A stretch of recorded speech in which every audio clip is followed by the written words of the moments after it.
is an Alliance podcast.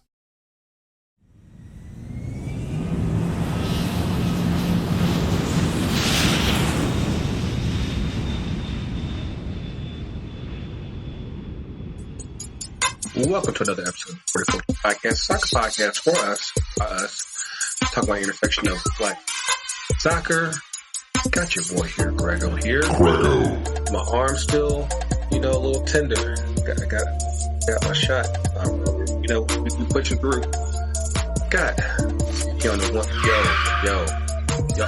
it ain't my birthday. Don't give me no shots, man. Hey, man, I'll give you a little love. Just a little love. Got TK down here in the ones and twos. Coach Tony's back in the building. Tony. What's up with you, man? Good to be back, man. How y'all doing? Man, I wasn't sure if I was going to be able to do this tonight because, I keep hearing about the second shot, especially from Pfizer. It kind of puts you down for a little bit. Like, so far, I ain't falling out yet. Pushing through. I got my magic spray, make it work. So, we'll see if we're going to this thing happen. What's good with your TK? Chilling. Just another week. It's been pretty good. Made it through for the Champions League, so feeling good, feeling confident about that. Can't exactly say the same about the home team, but that is something we're probably going to dive into a little bit later. It's epic foreshadowing. All I can say is because we were just talking about Champions League and say, hey, everybody's still undefeated. They might be okay. Not no more, man. About that. All sorts of records were unfortunately broken. Yeah. But we'll get into that in a short bit. Of course, thank you guys for checking it out here on your favorite podcast apps: Google Podcasts, Apple Podcasts, Spotify. If you are on Anchor, go on Spotify. Do that. Unless you hate Arsenal. Being Stitcher. Yes. See what you did there. Yeah, don't fund the owners or the potential owners, but Fun the takeover. Croc is not happy. Moving forward. But yeah, it's still been it's been an interesting week. I tell you guys, I actually went to my first game since before COVID over the past weekend. I went to go see the home team, go play Chicago, and it's a very weird experience seeing that place so empty. It felt like a Falcons game. Oh, Shots fired. Pop, pop. Because they did 50% capacity. Of course, more on that in just a second. But yeah, it's weird because especially since we have this configuration where they curtain off the top level, and I'm like, we could have been even more spread out if you just opened up the full stadium and say, hey, 23,000 amongst 70,000 seats, a whole lot better than 20,000 amongst just 45. I'm like, I'm going to disagree with you on logistics on that. From a logistical standpoint and probably a financial standpoint. Financial, it costs more to it probably does. It probably does, but of course, we're in different times right now where I don't think that you can necessarily always think about the dollar course. More on that in a minute. They could afford to sit at you and open the roof. Right.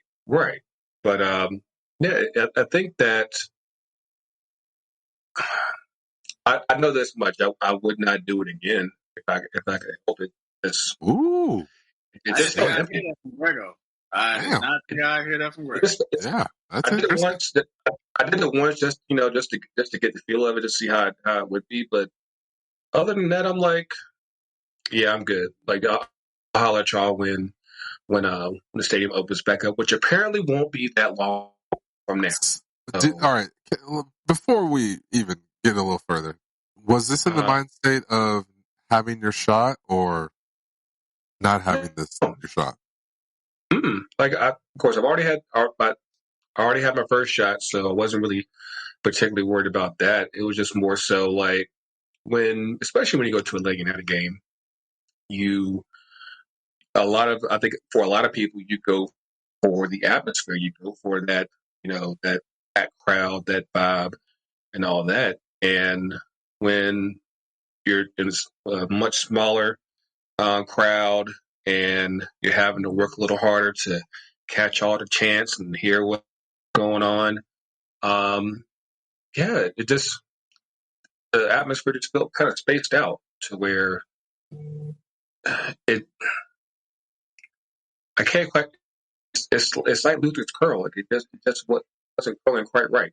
And even though we won, I mean we had a pretty decent game and everything. Sorry, Jake and Bill, told y'all we beat y'all. But yeah, like I want that energy. I need that energy. So, was there any type of tailgating or pre-gaming experience beforehand? I didn't do it, but allegedly there was. Allegedly. But it was not alleged. It definitely happened. I saw photos. I could either confirm or deny. You weren't in the photo, so it's not like we're implicating you for no evidence. Oh no. Yeah. There's no one. I am not guilty no matter what. So it's like I never did anything anytime. Nah, I'm good. But like even that, just I feel like it's gonna be very interesting to see like how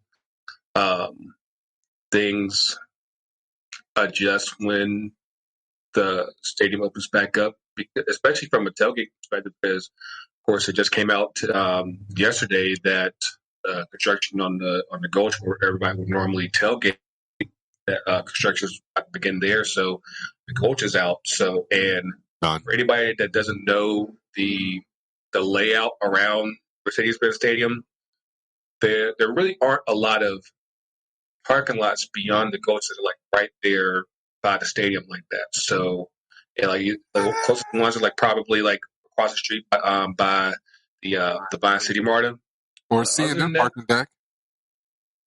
But who's going to go in there? And then you got to pay all that stuff. So at that point you're in a deck essentially. So yeah, but I don't think it's going to be conducive to a tailgate. So absolutely not. Problem. Yeah, so you got your great backyard, your Home Depot backyard. Woo! See, he alluded to my next statement. As much as I think that would be ideal from a location standpoint, there's supposed to be a hotel that's supposed to be being built there pretty soon. I'm pretty sure they're that's not going to interfere. But even still, I don't think those guests would be like, who are all these people? Why are they popping smoke like in front of the building? Like you'll have that element where it will fuck it up for everybody. I think that's going to be on the hotel, and if they choose to embrace that. So granted, you need to keep in mind that. Well, hear me out though. Granted, the future of where this is going as far as location is concerned, they're building a Jimmy Buffett hotel literally on the same street. And I don't know what more you need to know about that. Like it's a massive building that literally shadows Centennial Park. So it's going to already have that sort of vibe. And that's going to be right there on the corner of Marietta and Centennial Park, where Park Tavern across the street. So right underneath the Ferris wheel, if you need a landmark, folks. But the point I'm making is that it's going to be the whole street is they're building a vibe, and with Centennial Yards now being confirmed and them breaking ground, the future is going to be looking more like I think they might be tolerating to game day standards and use that as a sort of attraction, a meeting point. Because actually, like you just actually brought up a really good idea. I think that if they push I don't think we'll be able to tailgate the same way anymore. I do think that they'll probably do us like encourage, like kind of like what we had a couple years back when everybody was beating up the park bar. We marched from there. I think you probably might see something like that. To where we go over on that side. And actually, I think that'd be even doper because we actually would be marching. I don't know. We'll definitely see. Of course, like I said, the home team did win 3-1 over Chicago. But then yesterday, Champions League against Philly, we should have bet. We should have bet big time.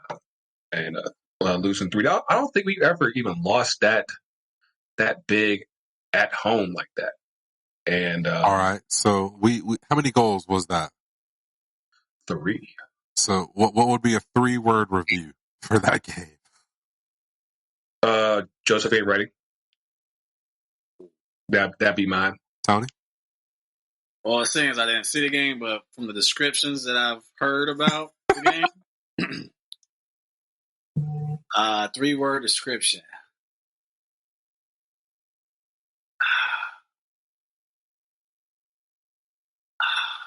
Oh, probably. Damn, we suck. Rocco Rios Nova. That'd be another one. That would be mine. Rocco. From what I've heard from everybody, that I trust in their analysis of the game, everybody was like, love it. And Philly is that good. I mean, the other thing is like Philly is a good team. Like this. Yeah, absolutely. Quarter Shield champs. I'm like, they're not slouches. Yeah, that was nothing to sleep on for sure. Like that's the thing that kind of like trips me out when I hear people, of course, bitch and moan after every when like there is on the occasion where some of the teams that we lose to are actually good. Right. Exactly. I mean, yeah, you gotta actually show up against a good team. So that's the thing. Right. Well, that's the thing about this match, though. Yeah.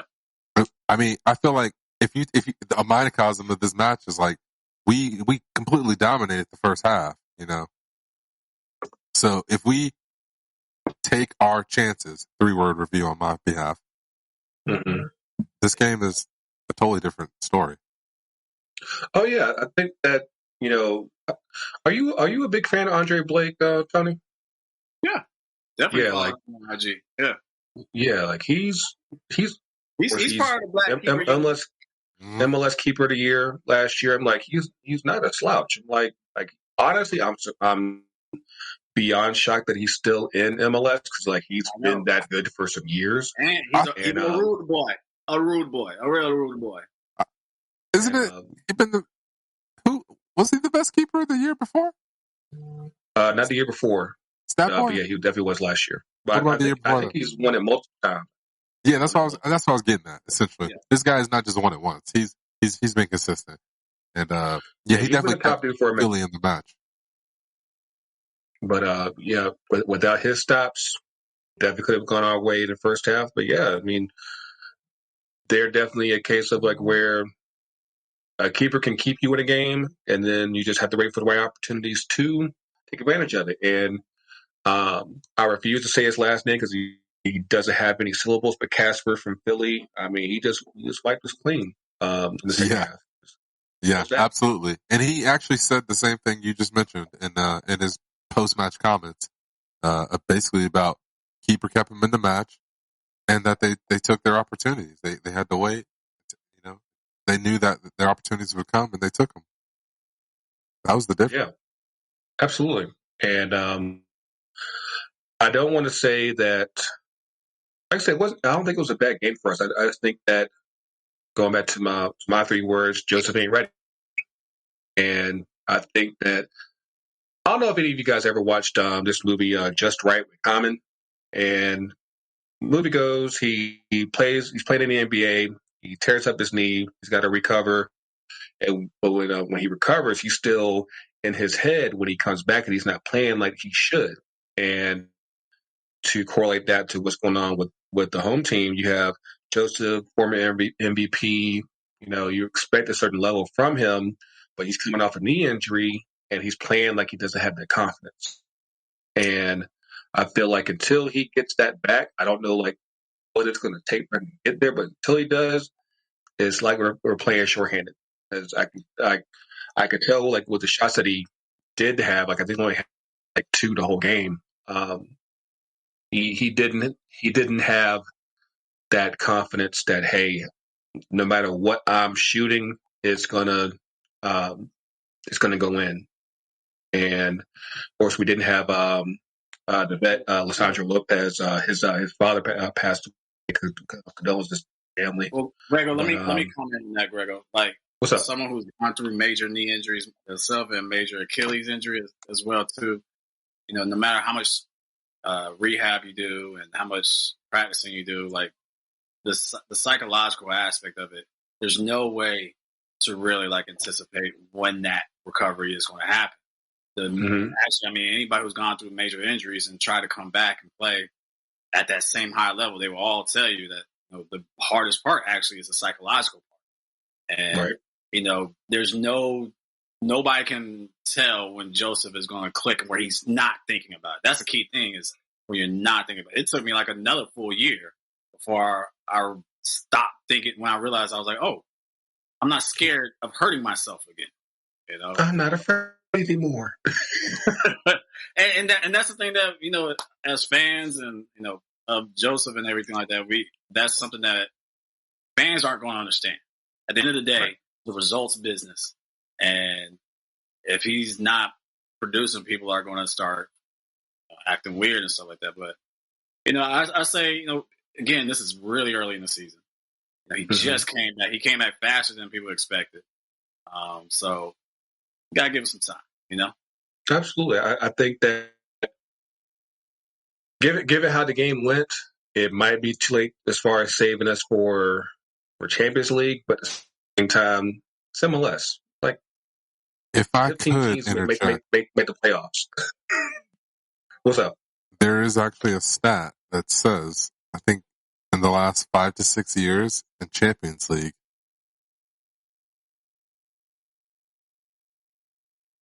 my bad, I think there's a really bad delay going on here. No, you sound good. You sound good. So I was just saying, there's a stat in regards to potentially making it back, a comeback for the Champions League second round. I think in the last 5 to 6 years, there's been 3 teams that have come back from a 4-0, or excuse me, a 3-0 deficit to win and advance in the semifinal. So there's that. Okay. Well, so you're saying there's a chance? In a way. I mean, like I said, Philly's no joke. So that's we'll have to see how things go next week. If they score a goal, it is over, in my opinion. Yeah. But, oh yeah. Yeah. Just to be real, but absolutely. But of course, like I said, MLS has definitely kind of slipped a bit so far this round. Toronto got slapped. I think at least as we're recording, Columbus is playing. I know they were down 1-0 in Monterey. Yeah, I think and still have Portland to play as well. So yeah, I mean, like I said, you can't get too hyped too soon because there actually is a goal to reach, and if you don't reach that, then what's the point of getting hyped over the first round? So we shall see how this goes. But yeah, I think I did want to touch on some other what MLS is. Turn to Greggo. Like the man's starting off on fire. Like he's already got more goals in 2 games than he had all of last year. He had a hat trick on Sunday against Red Bulls. It's like I think it's good for the league that he's actually waking up and actually playing well, because I feel like last year we just did a club for everybody in LA, and like I think that you need your top stars performing the question, because without that it's like, what else are you going to watch on TV? You're not going to watch Salt Lake. It's just not going to happen. Like you need those stars. You need those stars playing well. Like so that's why you need Josef playing. Like you need Chicharito playing well. Like you need that in order for this league to thrive the way that it wants to.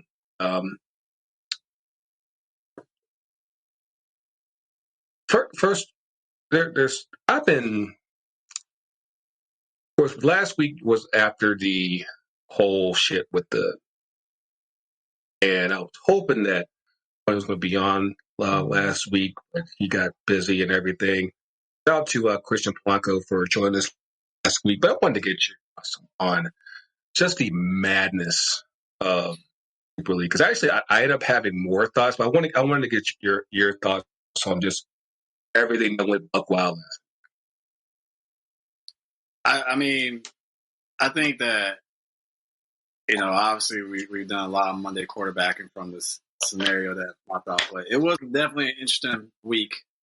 Even just an interesting 2 days to see this thing go from, it's happening, all the, the 6 Premier League teams and all the other teams in Europe are, leaving and the reasons why. And then you find out JP Morgan's back and then all that. And it's just like, it screamed of greed. It screamed of the money grab. And it screamed of an American type system.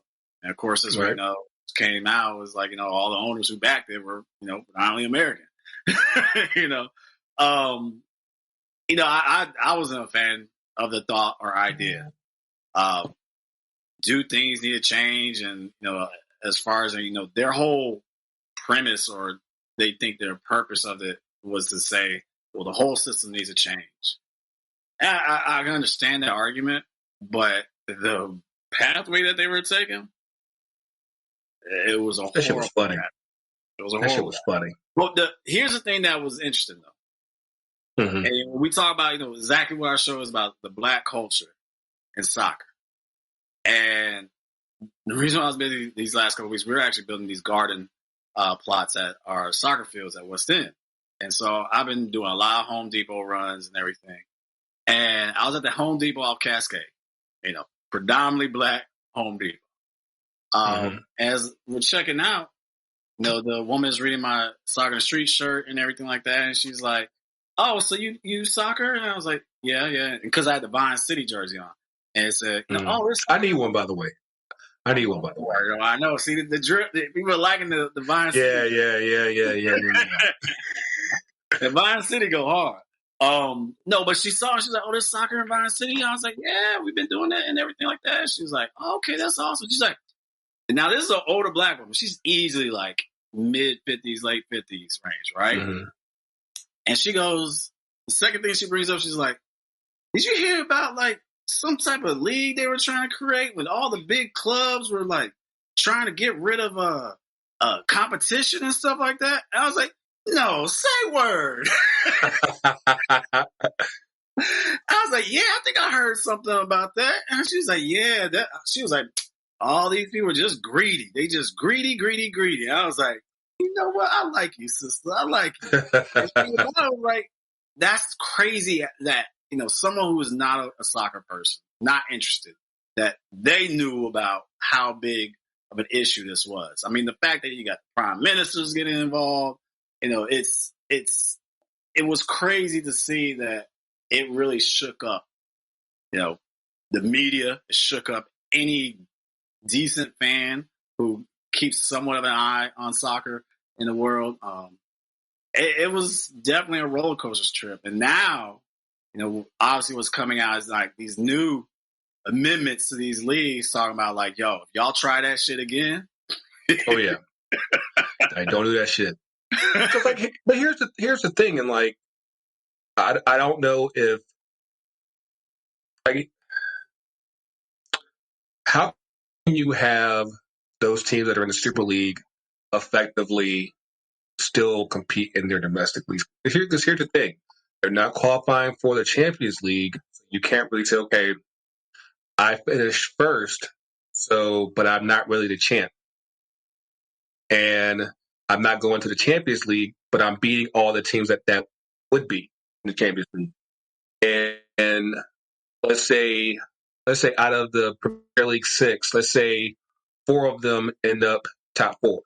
And so that means like your 5th place team would be your champion. Like, how does that even look? How does that work for the overall marketing of a league like the Premier League? How does that work for establishing, keeping the Champions League as appearing the top competition in Europe and in some cases the world.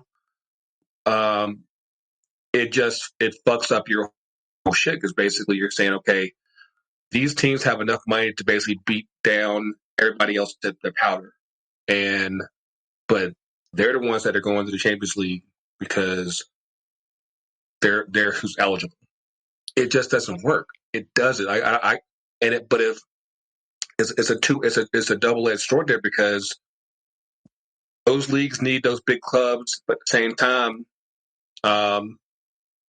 those clubs still want the prestige of saying, hey, we're the best team in Spain, we're the best team in Italy, and it does not work. Like if you want to figure out a way to fix the Champions League, do that. But I definitely don't think there's a way that answer involves a separate competition that could in turn kick you out of basically your domestic. That doesn't work. What was also funny though, like when those teams that were involved and they actually had their matches this past weekend, and a lot of them either lost or tied or whatever against other teams, and everybody was like, well, someone tied or beat, that Super League team. Right. The moniker for them each time they play now. Well, the former Super League team is playing against, Derby County, and Derby County whipped up on the Super League team. You know what I'm saying? So, no, I thought the funny part was there was a thing on Twitter that said like Man United was the only team that was in the Champions League, Europa League, and the Super League all in 1 year. I was like, see, that's okay. But I will say this. This is definitely something that's been just stewing in my head pretty much the entire time. Because like you said, behind all this has been basically a lot of Americans trying to inflict their will and ideas over to the rest of the world. And there's a big part of me that's just like, if you don't like this game, get out. Because Europe's been doing their thing pretty damn well, and they weren't complaining about money. They were just saying, "Hey, we're good with what we got. We're making this work, and it is what it is." And you had Americans who were investing in multiple countries. Say, "Hey, we like what you're doing here. We want to buy this club. But like what you're doing here. Let's buy this." And I feel like they did all this just to kind of set up the long con. They did the short con for the long con and said, "Hey, we really want to invest in this so that way we could turn you into what we do." I'm like, no. Keep that shit over here. It's already bad enough over here. Like what they do over here is actually working. Like, do not fuck with that. Like ideally we would like to get to what they have, at least in some shape or form. And it's like you're saying like, nah, we want to go ahead and flip the script and just have y'all do what we do, and so that way everybody makes money. And it's funny to me like how I look at the open system and just the overall mechanism of it as a very capitalist system where the best thrive, the worst fall, and everybody else just tries to get by. That's business, especially here in this country. And soccer elsewhere is largely like that, and they know how to make that work. Whereas here, we're over here working with some socialist shit, and it's like, hey, everybody gets the same money, everybody gets the same cap, and everybody has a chance. I'm like, you know what? Sometimes you don't get a chance. Sometimes, like, if anyone who's been in business will tell you, it ain't always fair. Sometimes, hey, you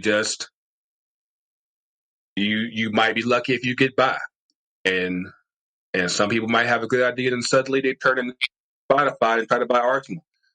It just happens to work out that way. But yeah, like if you don't like how it's ran, don't fuck with it. Just stay like get to the rivers and the lakes that you're used to. stick with MLS, stick with NFL, do all that shit. Did you just use that quote? I did. Touche. I did. Touche.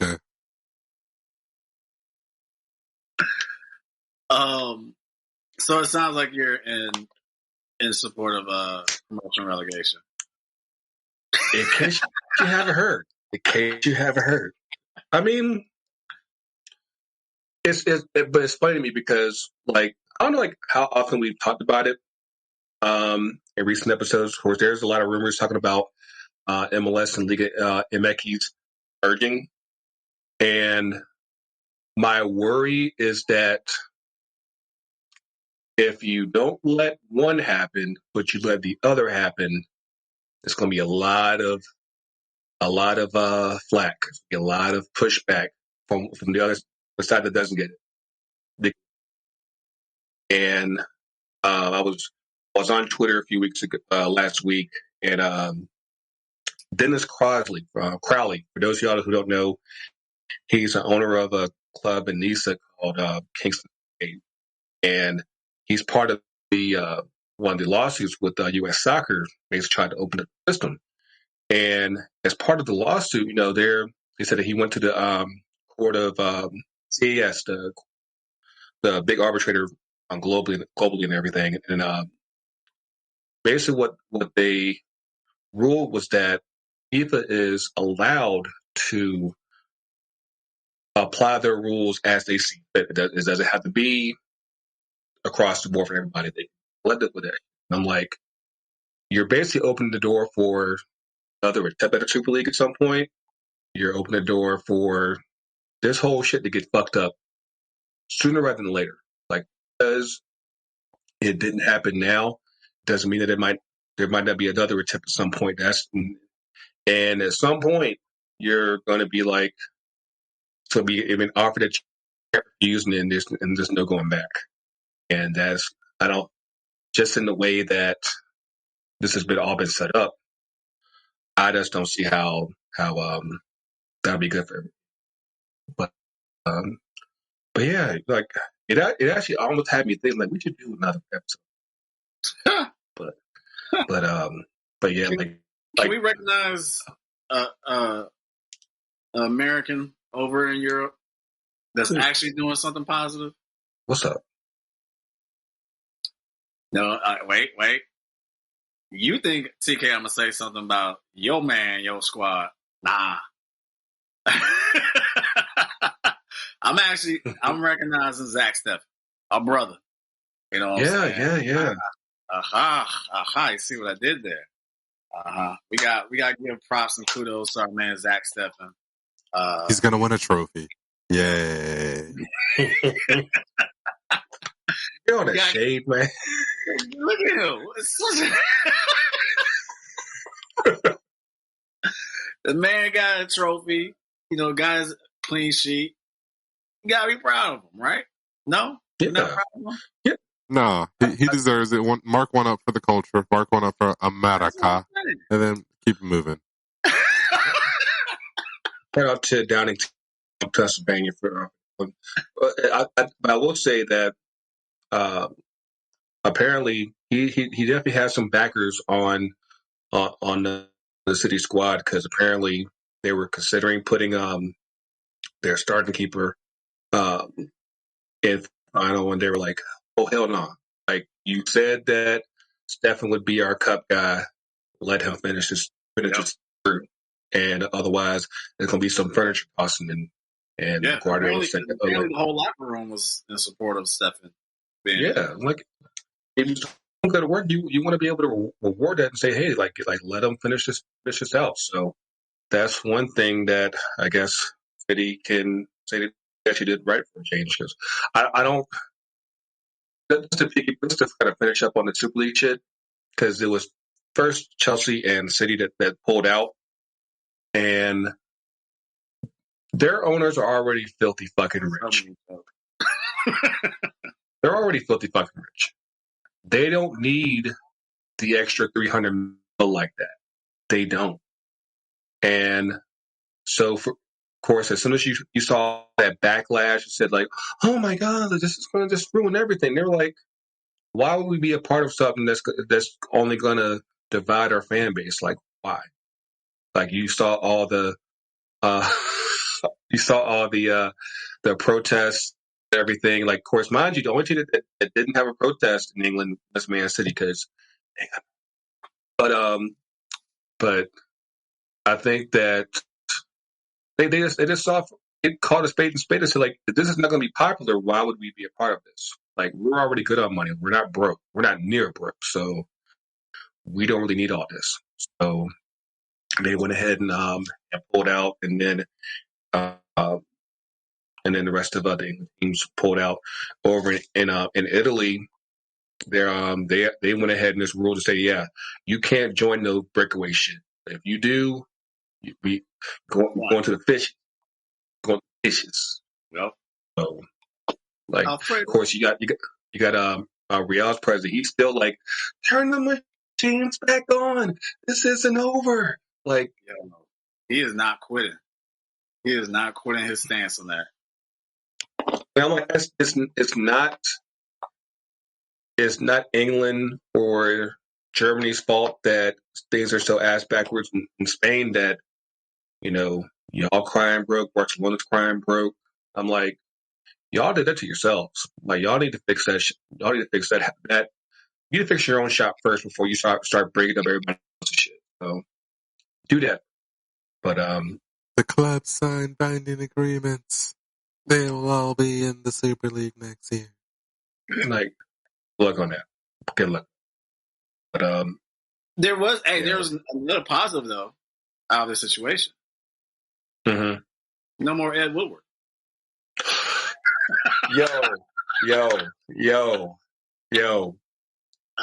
Like, the see that pop up on my shit.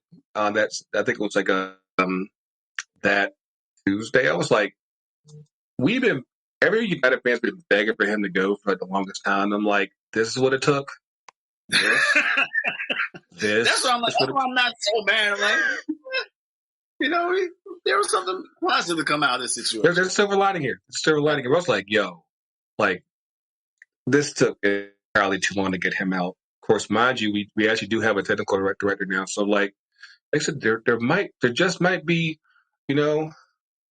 gold at the end of this tunnel. But, like, yeah, wasn't he supposed to leave at the end of this year? That was the plan. But like, and apparently he still technically hasn't left. I'm like, no, you need to bounce. And the Glazers need to bounce. Kroenke needs to bounce, and of course we could probably talk about that now.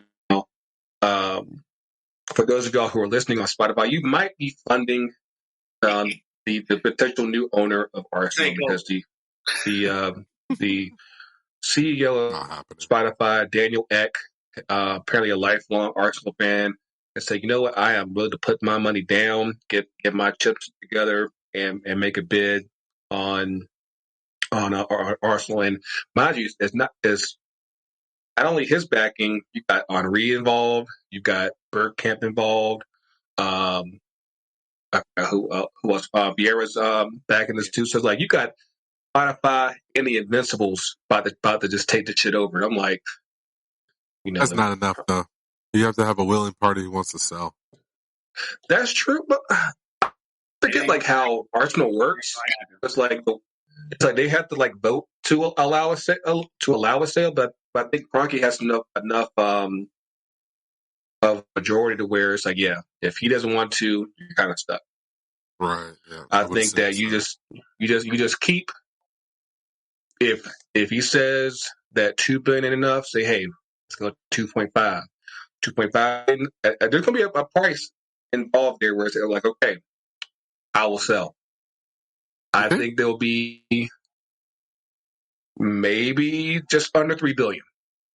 Everybody has a price. Everybody. Money. Maybe he'll fix what's that other team? That MLS team, Oh, Rapids, and it. Why are they? What was that a derogative term, sir?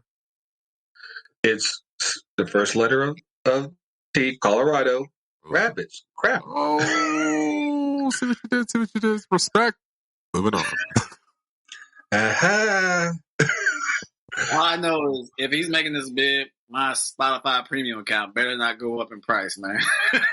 Say that to everyone in Europe. I saw that they actually were like if you got a family plan, you got your shit might go up if you're over there in Europe. Listen to us right now, your shit's going up. So all about the takeover. Like, so you got eyes on the prize for y'all, man. Like, all y'all gunners out there, go ahead and make sure you double down on your Spotify accounts. Make sure you subscribe to the podcast, and listen. Like in due time, you will finally get your most hated enemy out here. Like you probably, for those of y'all gunners out here, tell me, do y'all hate Kroenke more or Spurs more? Like that's the real question right now. That's what I really want to know. But because I know at least for United, I'm finally on the Lakers out bandwagon. I'm like, yo, go. Like you and Tom Brady, y'all need to go. Y'all need. For real? But it took this long? Yeah, seriously. Honestly, because like I came in at my full United fandom came in like after they took over, and at least with Sir Alex, it was like, yeah, you're still winning, so like, why am I tripping? But then, of course, came post Sir Alex, and everything's just been a whole train wreck. And I'm like, what was that? You need to what a whole ass train wreck. A train wreck. A whole ass train wreck. It's like I'm a big believer in organizations win championships, and I'm like, yeah, like if you don't have the right organization in place, you need to go or figure out what's wrong. Like, what do you believe in now? I still believe that. Like, I feel like getting Woodward out finally is definitely a great first step. Hopefully, the Glazers can find someone that can let that new president focus on the money, let the new technical director take care of what's on the pitch, and we actually get somewhere with those results. But I think it still got to go either way. So there's that. So, I'm going to take a quick bill, get a quick word from our fam at Protagonist, and we'll be back with we'll find something else to talk about. We'll be right back.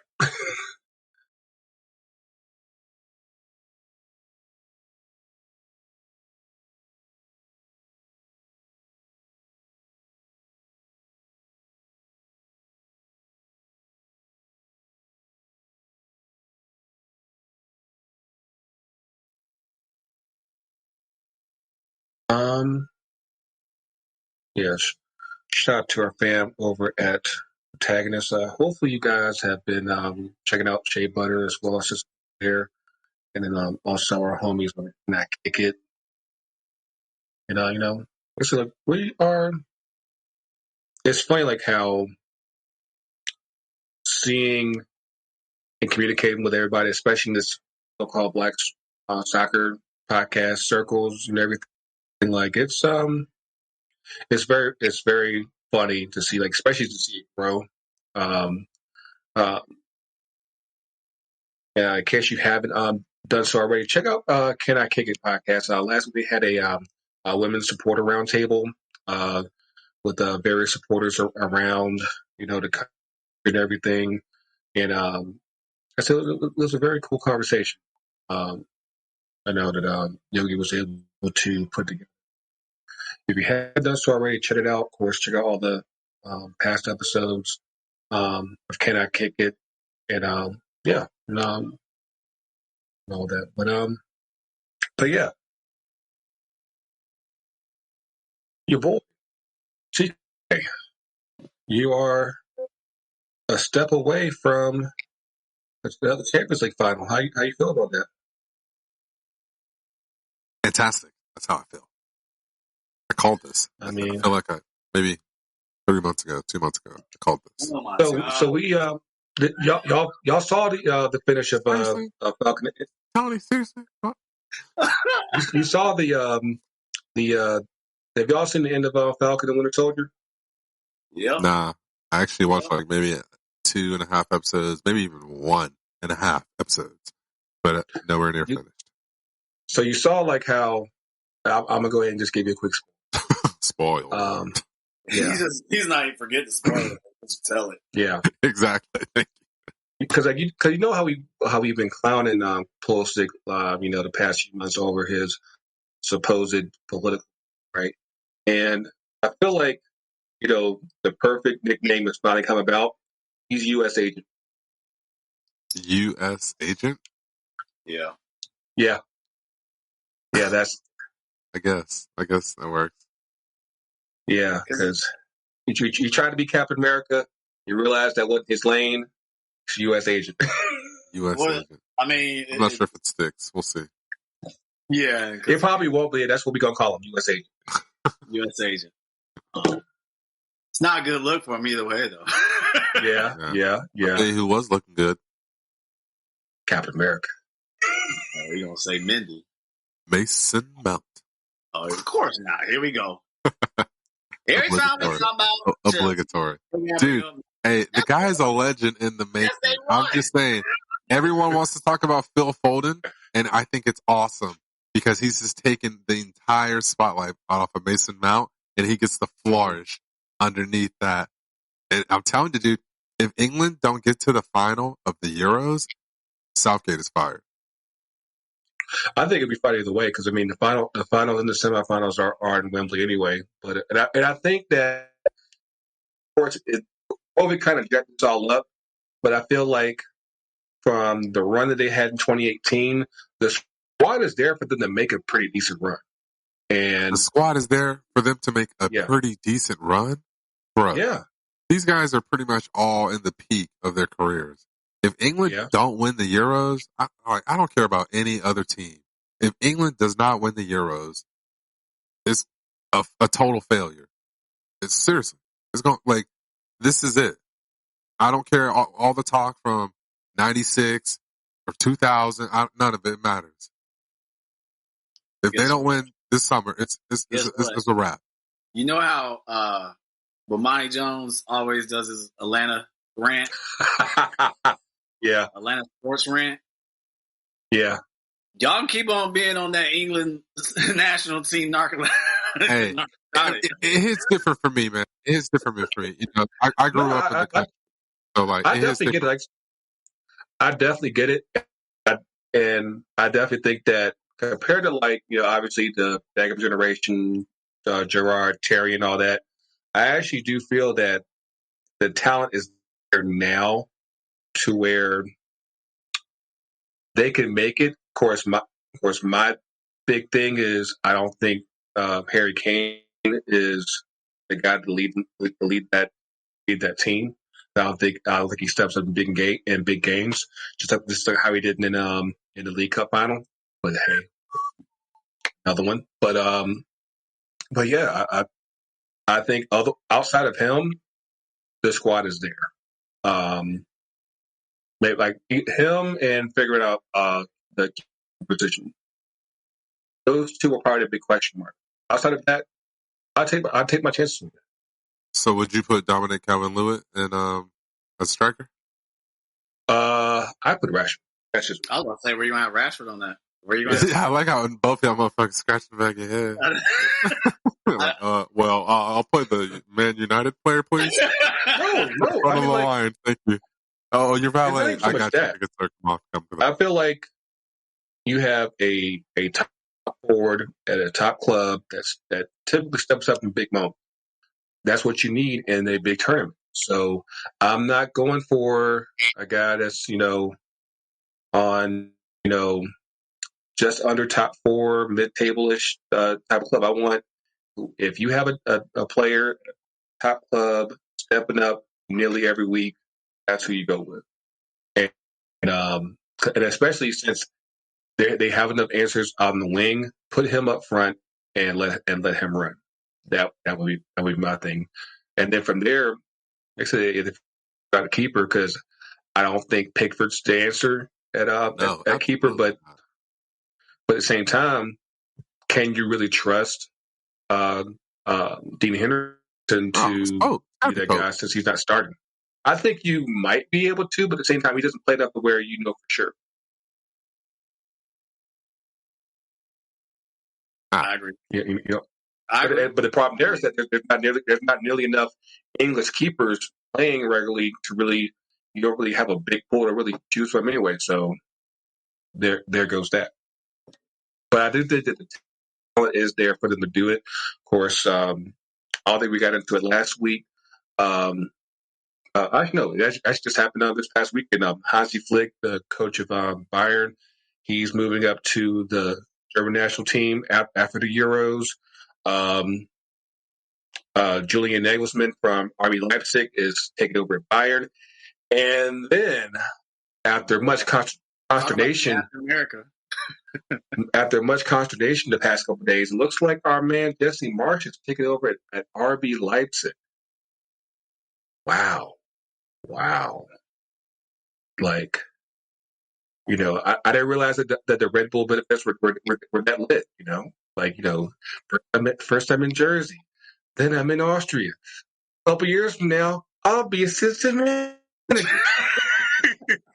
And that's when the big bucks start rolling. Hey, man, don't be clowning on this guy. But no, like, congratulations honestly, to all the new coaches, all the new managers, and all their positions, respectively.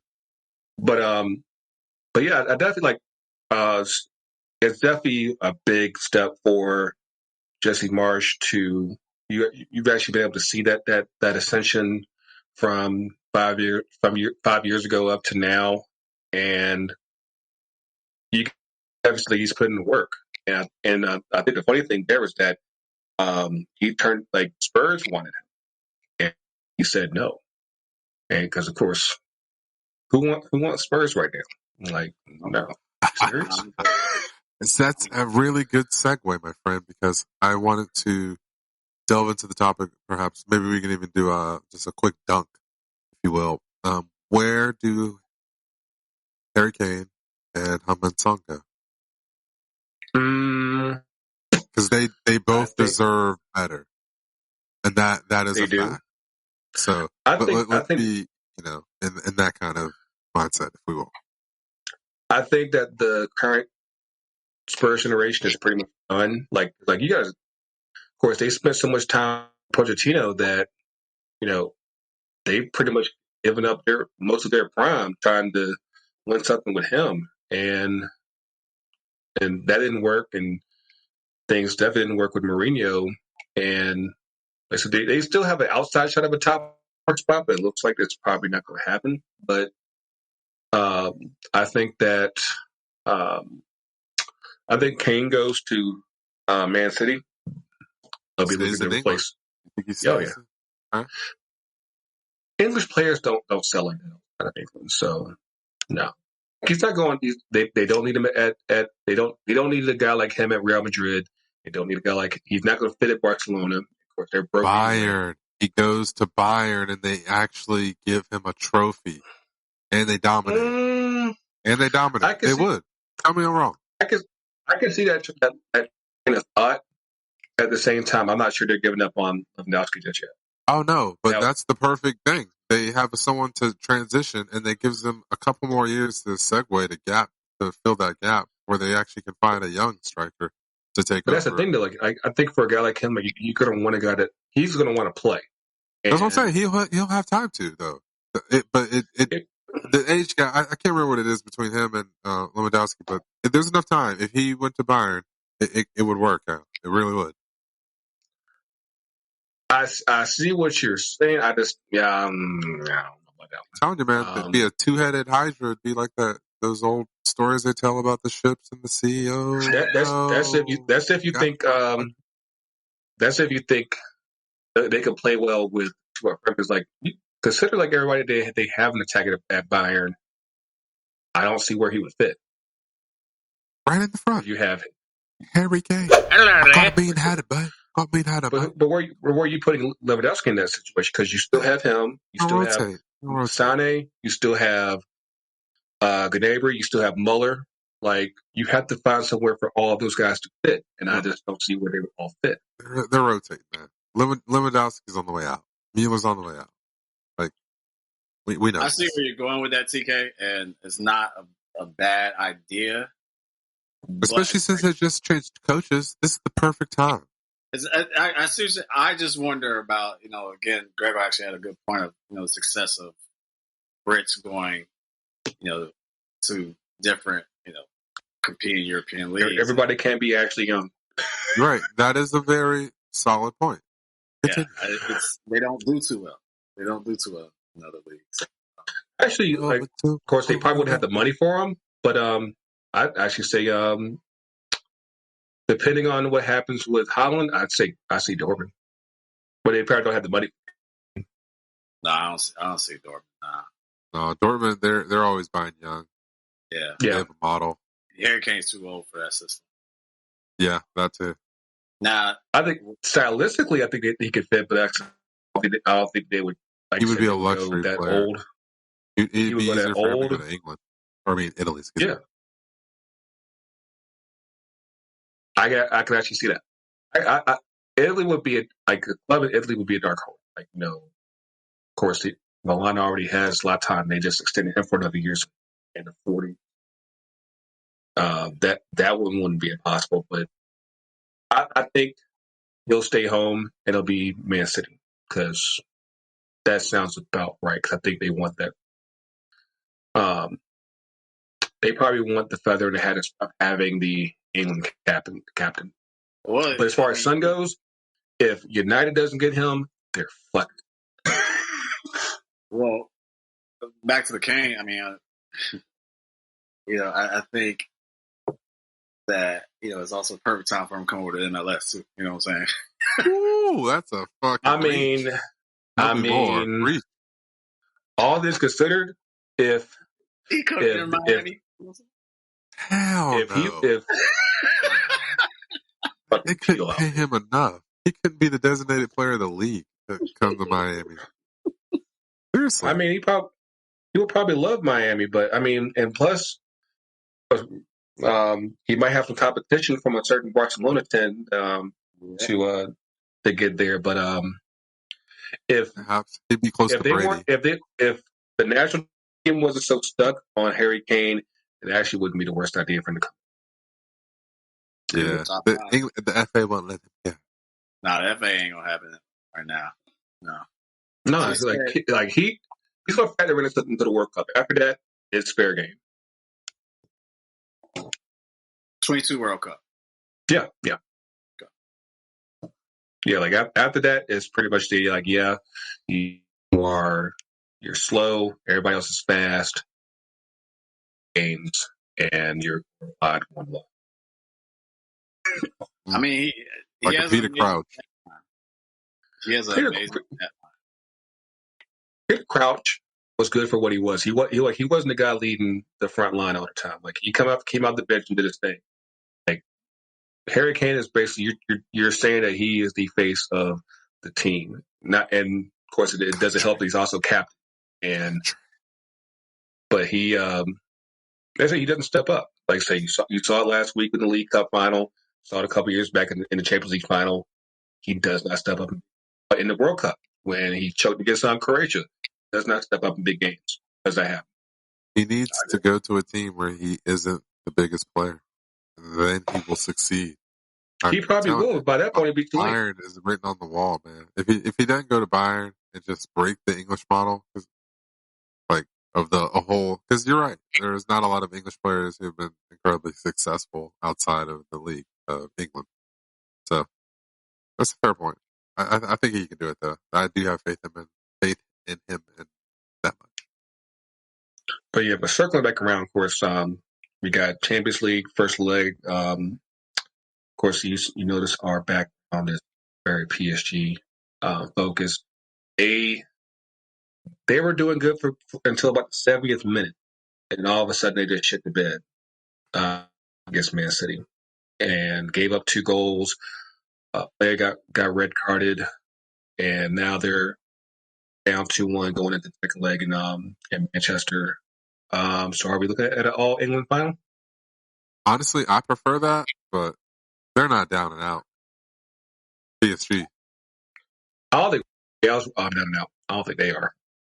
Obviously, but the thing about the Real match, the difference, at least, is that I feel like they didn't really have any. They had one chance outside of that piece of work, like of a goal. Like,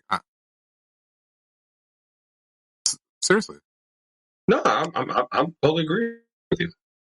it's like Chelsea was the better team. So no complaints about the training ground use.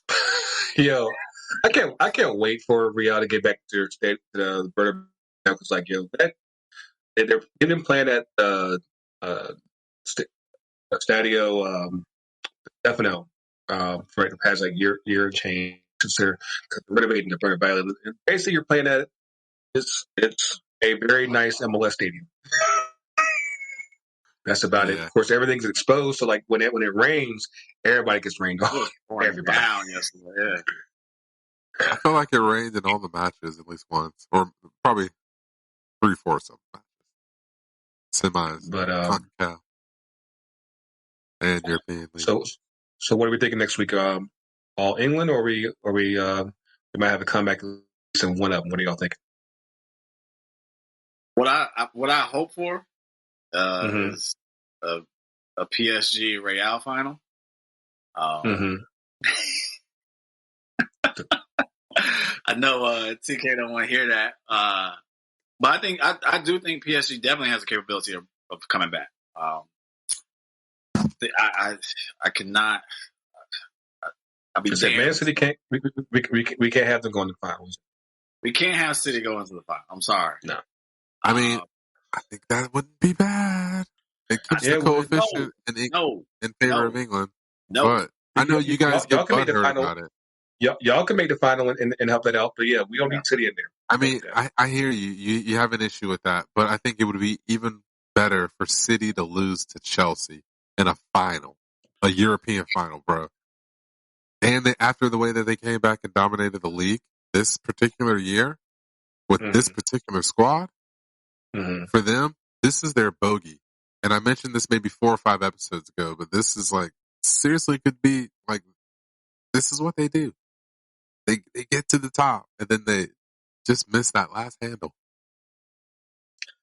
Nah, I'm good.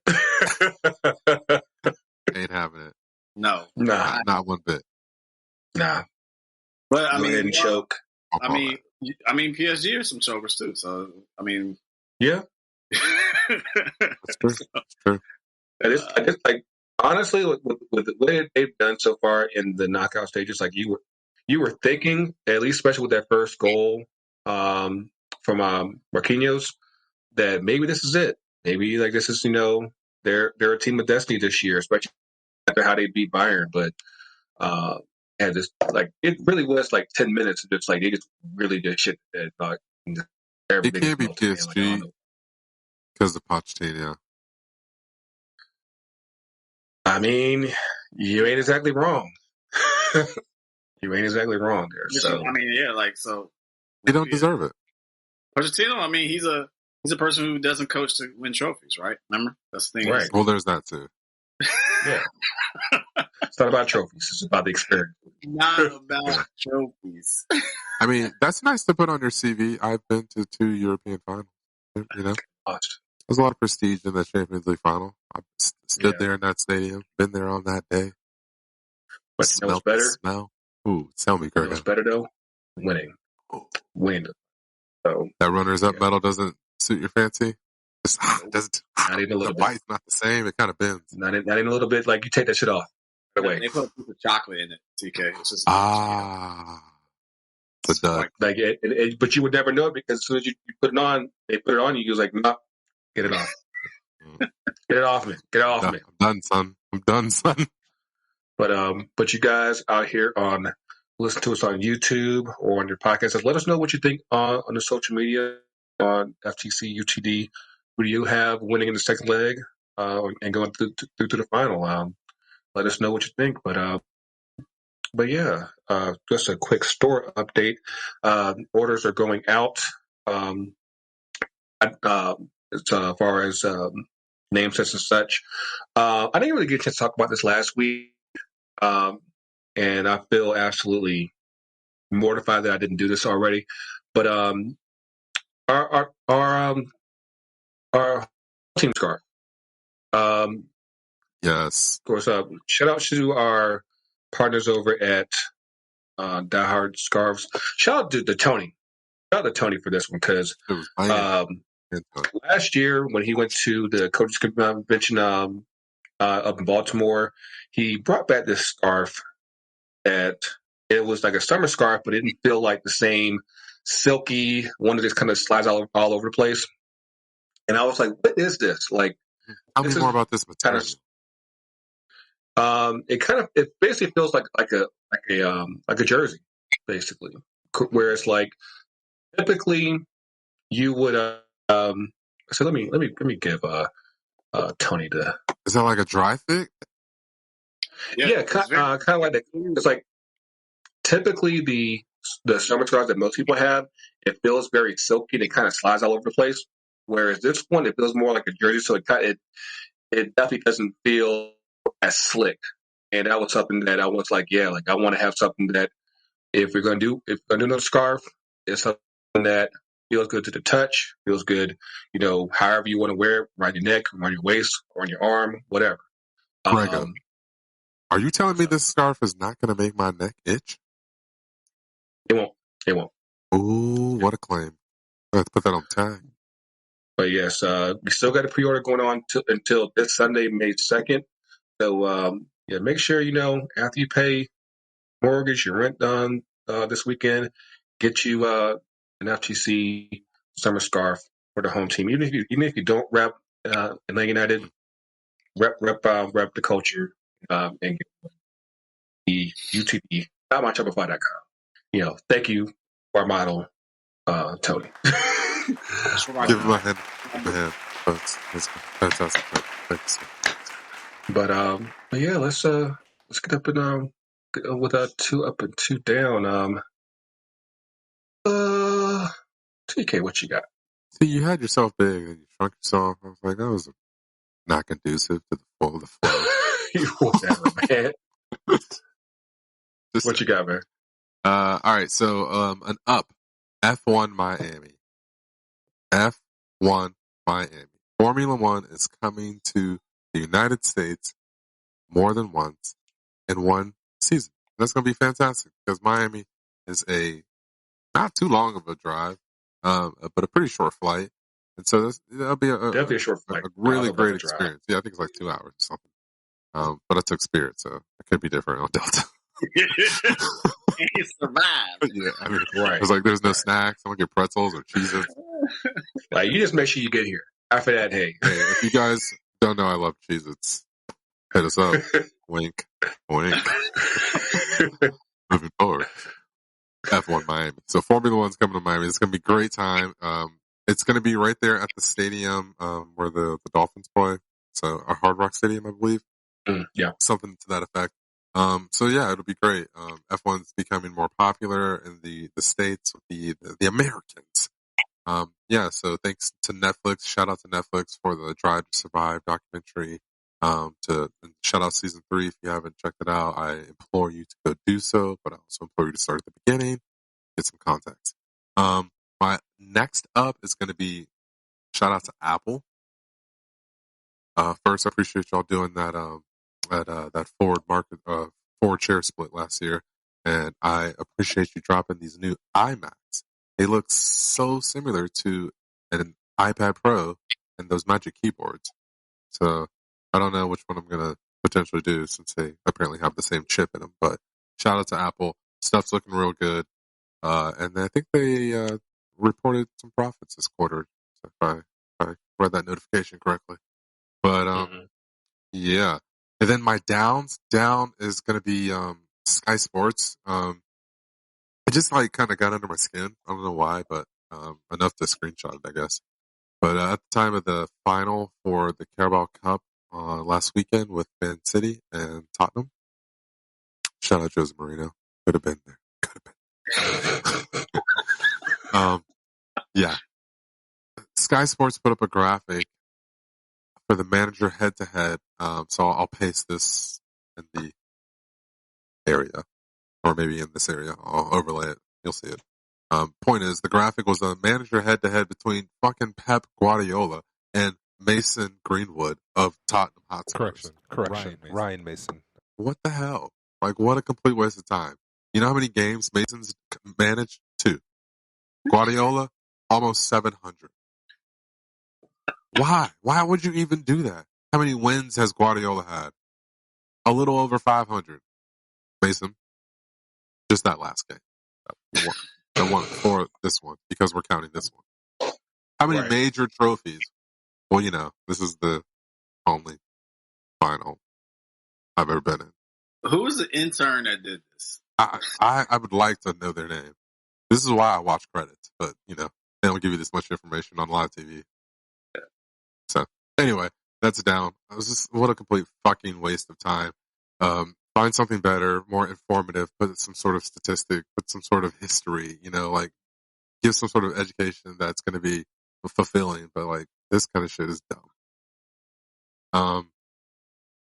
Yeah, I don't know if I have another down, though, honestly, but, we don't need to holler at more negativity if it ain't there. So yeah. Actually, I have a super up. Shout out to the federal government, the Department of Justice, for filing charges against the killers of Ahmaud Arbery. So, the state of Georgia. I guess that could also be flipped into a second down because the state of Georgia didn't have the balls. We're living by the good old boy system down here still, if you are not familiar. So they didn't apply those charges to these 3 gentlemen, but the federal government did. They could have. Hey, they're not gentlemen. Ain't nothing gentleman about them. You're right. There's no punishment that's good enough for these 3 guys. And I don't want to go to a place here, but I'm gonna leave it right there. Next. Cool. I'm gonna slide in here in the middle. On the same note, with Ahmaud Arbery, actually piggyback from last week with the conviction of Derek Chauvin out in California,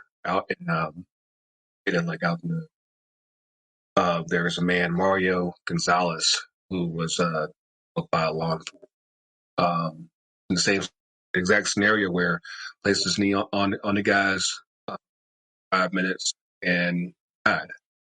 And I think we need. I'm not sure how much more this needs. We really need to have a very deep conversation about how police, like, we saw the situation last week, Micaiah Bryant, and there are way too many police whose first option is to basically kill enabling. And like, you have a taser for a reason, and you're just saying, like, nah, go ahead, go for the gun, get the fuck out here, and you know, we'll ask questions later. Like, it, Call the coroner. All Doug. You know, there's a lot of people who talk about, you know, defunding the police, and understandably, there's a lot that goes with that. But no matter whatever is remaining in the future definitely needs to be different, because obviously there's way too many of us that are getting killed, and you know, it's black, brown, white, everybody. There is a systemic problem with how police are killing people, and like, people think it's just us. I'm like, no, it's not. It's really not. And you know, and when you think, and I keep hearing this buzzword on the news, and it's like this, and the more this happens, and the more it keeps happening, it's like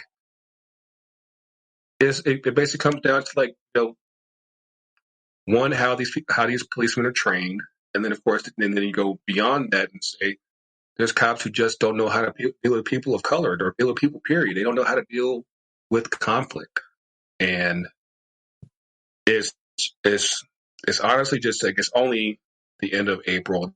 Like it's already too much. It's been too much, and you would think that after everything that happened last year, you would think, but of course, it's American. So, but yeah, hopefully people. I heard back from some supporters out in Canada who actually knew the person who got killed. Yes, hopefully he and his family get accountability plus a little bit of justice for another life that's lost. We want a whole lot of justice, not a little bit, though. Right.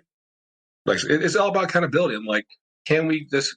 You're not supposed to tell people. Period. That's what we're told. So, yeah, like they should be held accountable, just like how any other person would. Yeah.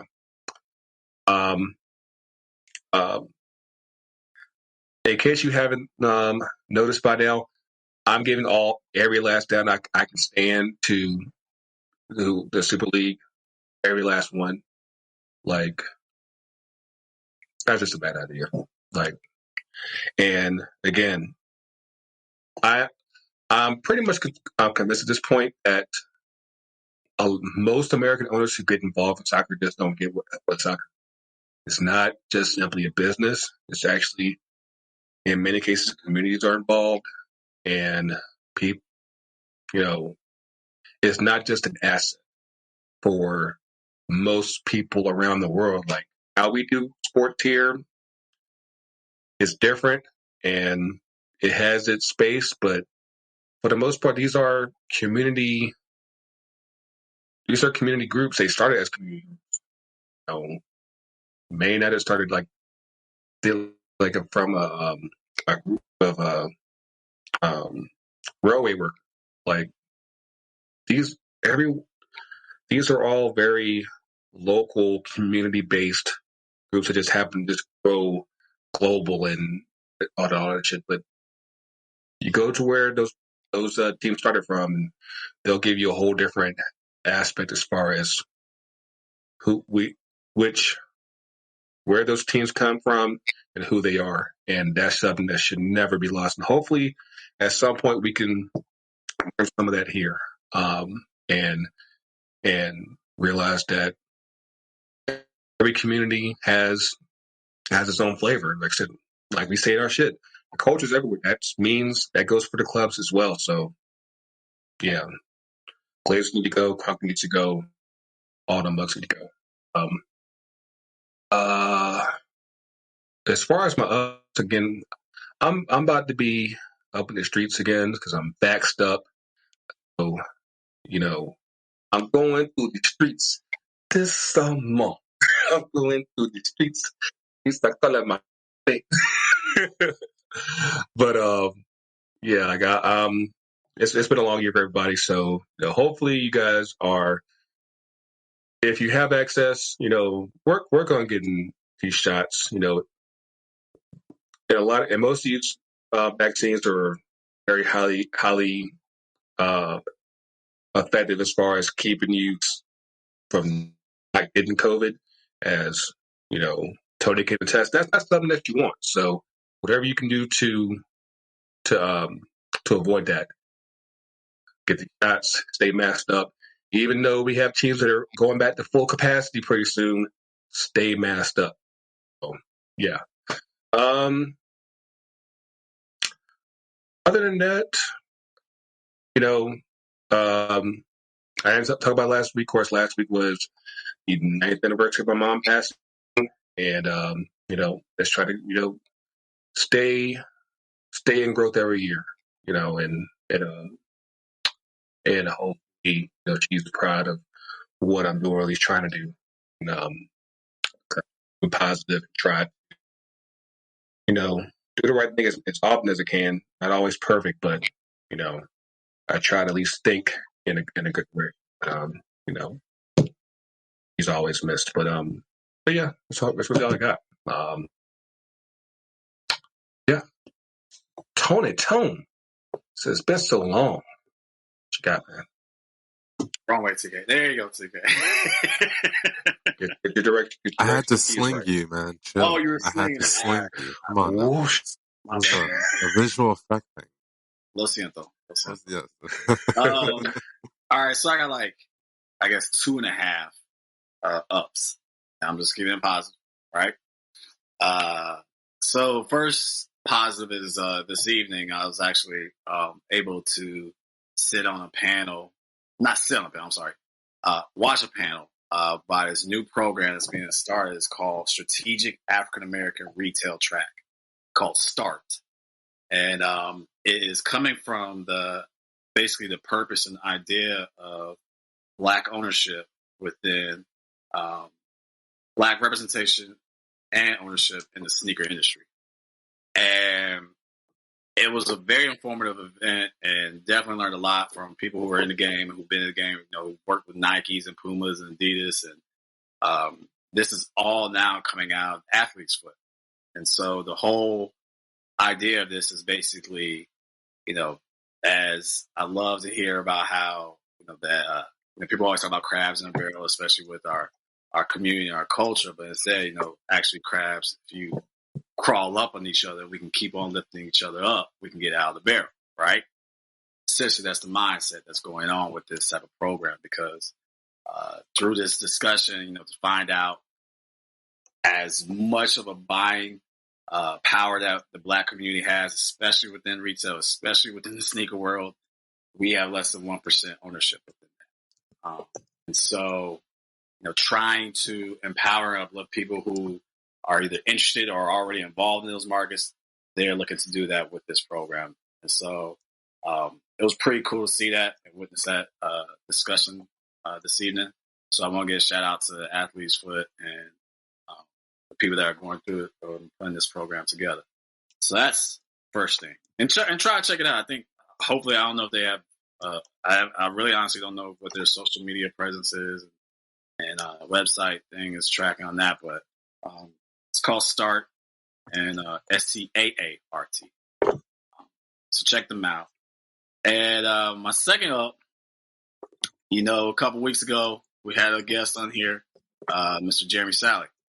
And I am happy to report and let y'all know that he reached his GoFundMe raising goal. He has raised more than what was expected. And he is also getting some support from MLS as well, too. So shout out to the MLS, top 5 league, right?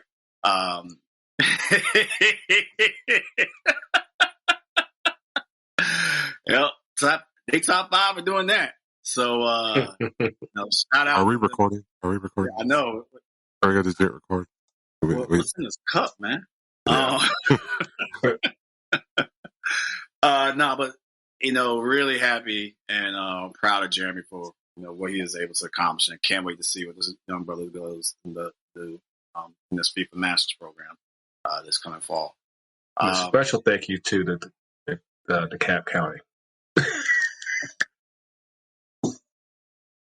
I got no facilities for that.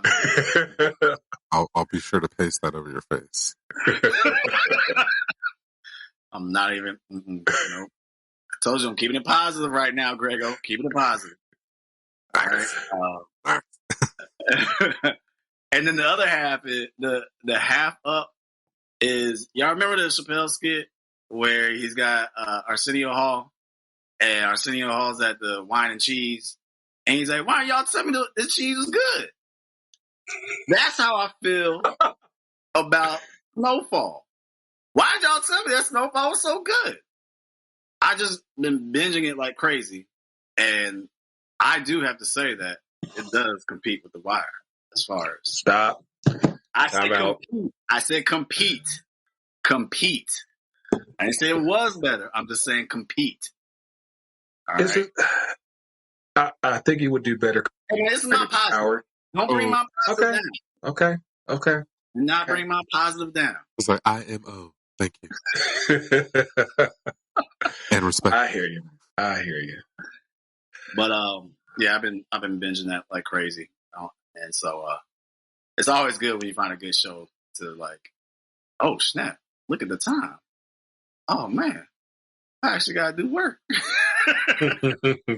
Well, I guess I should cut it off now so I have something to watch later. Right. But yeah, man, I feel the same way about finishing up Falcon and the Winter Soldier. Yeah, that was that last episode. Yo, if y'all haven't watched it yet, if nothing else, you need to make sure you watch the series and then just pay attention. Anthony Mackie's speech. You know, in the finale. Yeah, his speech is quite poignant and deep and quite relevant for what's going on in our current society. Absolutely. Yeah. Hopefully you guys are still here. I said, I know, like, so I enjoy, this conversation, and hopefully you guys do as well listening out here. Of course, we'll be back next week. We don't know how many MLS teams will be back next week in the Champions League, but hey, we will see. But as always, you can kind of find us on the socials at FTC UTD on Facebook, Twitter, and Instagram. Make sure you subscribe to our YouTube channel so you can see all these faces.